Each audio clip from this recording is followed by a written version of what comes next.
पिछली एक शती में भारतीय समाज के कथित प्रतिनिधियों ने नकली नायक गढ़े। ये नायक इतिहास से लेकर साहित्य, सिनेमा, कला, गायन, राजनीति और विविध क्षेत्रों में गढ़े गए। 1947 के बाद तो इस गढ़न में अभूतपूर्व तेजी आई। उदाहरण के तौर पर सावरकर का नाम सबसे पहले लिया जा सकता है, जिन्हें क्लीव खलनायक बनाया गया। गोडसे को गांधी वध के लिए भारतीय हिंदू जीवनधारा का सबसे बड़ा अपराधी घोषित किया गया। गोडसे को सुनने का प्रयास तो किसी ने किया ही नहीं। परम आश्चर्य तो यह कि रामायण, महाभारत जैसे ग्रंथ जो हजारों हजार वर्ष से हमारी चेतना के पथ प्रदर्शक बनकर रहे, उनमें वर्णित धर्म अधर्म के स्पष्ट विभाजक सिद्धांत को यूं भुला दिया गया जैसे भारत केवल गांधी की दृष्टि का देश रहा हो। गांधी विरोध यानी भारत विरोध। हमने समग्रता में यह नहीं पूछा कि भला भीष्म, द्रोण आदि को क्यों मरना पड़ा, रावण और वाली क्यों मारे गए।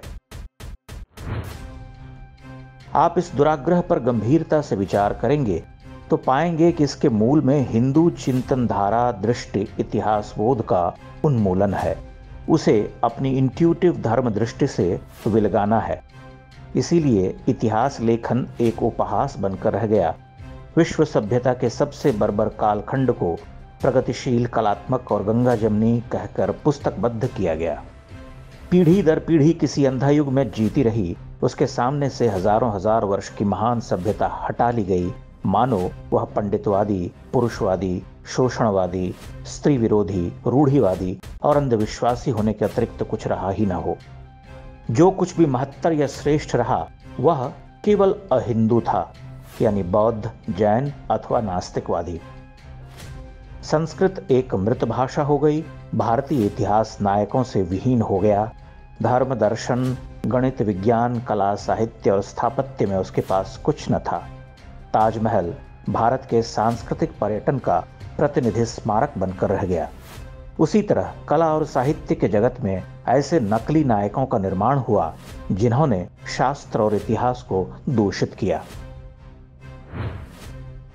सिनेमा पर अगर आप ध्यान दें तो पता चलता है कि हिंदी सिनेमा का सर्वाधिक दूषण हुआ है। बंगाल से आने वाले निर्देशकों और एकाधिक अपवादों को छोड़कर सभी अपनी संस्कृति से विच्छिन्न लोग हैं, जो कथा साहित्य का चयन करते हुए भी अत्यंत मानसल, भावुकतापूर्ण प्रेम कथाएं ही चुनते हैं, या फिर उनमें गहन भाव पक्ष तक का घोर अभाव दिखाई देता है। इतिहास के हिंदू गौरव का गायन तो वहां नहीं के बराबर है भी तो अत्यंत नौटंकी प्रधान और रद्दी, जिसका समापन अंततः हृदय परिवर्तन के गांधीवादी चिंतन के साथ होता है। इसीलिए कभी मुगले आजम, कभी अनारकली तो कभी ताजमहल जैसी फिल्में बनती रहीं। बंगाल से आए निर्देशकों ने सशक्त कथा साहित्य का चुनाव किया। कुछ मराठी फिल्मकार और कुछ अन्य भी अच्छी फिल्में बना सके। अन्यों के पास तो बस वही फूल पाखी गान रह गए, वही सेक्युलरी विधवा विलाप। सिनेमा के क्षेत्र में सबसे भयंकर दुष्प्रचार मंगेशकर बहनों के विरुद्ध हुआ। लता को मीडिया के एक वर्ग ने हमेशा अधिनायक वादिनी, नई गायिकाओं का करियर बर्बाद करने वाली स्त्री के रूप में स्थापित करने के कुचक्र रचे। रफी को देवता घोषित किया गया, जबकि सत्य विपरीत है। बड़े बड़े पत्रकारों ने लता मंगेशकर से यह प्रश्न हमेशा पूछा। हर बार वह एक विनयशील विरोध के साथ लगभग इस हास्यास्पद आरोप पर दुखी होती रहीं। वह कहती रहीं कि बड़े बड़े संगीतकार उनकी अनुपस्थिति में 2-2 महीने प्रतीक्षा करते थे। फिल्मों के सेट तक हटा दिए जाते कि लता आएगी तभी गाने रिकॉर्ड होंगे, तभी काम बढ़ेगा। तो भला यह सब करने की आवश्यकता क्या थी? खैर, यह तो मूलतः संगीत की समझ का विषय है।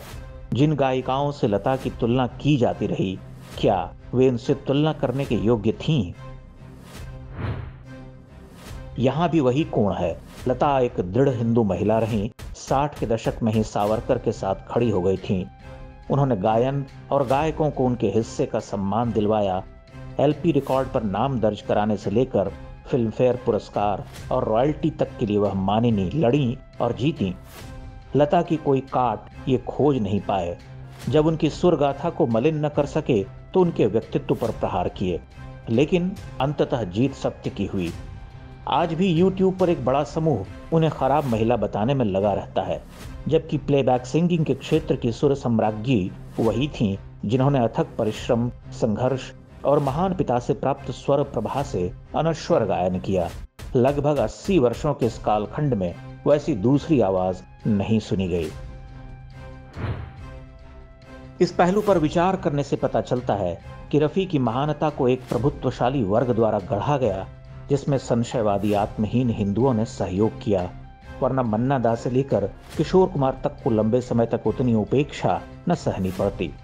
मन्ना दा को तो जीवन भर यह ताप सहना पड़ा। वह अपमान में जलते रहे, भद्र थे, चुप रह गए, यदा कदा अपनी पीड़ा कह गए। किशोर ने अपने प्रभुत्व और भावनात्मक किंतु अनाटकीय गायन से बड़ी सी धरती अपने नाम कर ली। रॉयल्टी विवाद में भी रफी को हीरो बनाया गया, जबकि वहां लता ही सच्ची थीं।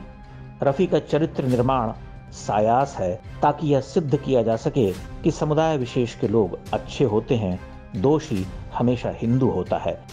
इसीलिए इंडिया टुडे जब शती के महानतम संगीतकार का चयन करता है तो सी रामचंद्र, एस.डी. बर्मन, मदन मोहन, सलिल चौधरी, शंकर जयकिशन, पंचम, जयदेव जैसे धुरंधरों को छोड़कर सीमित संवेदना के रचयिता नौशाद पर ठहर जाता है।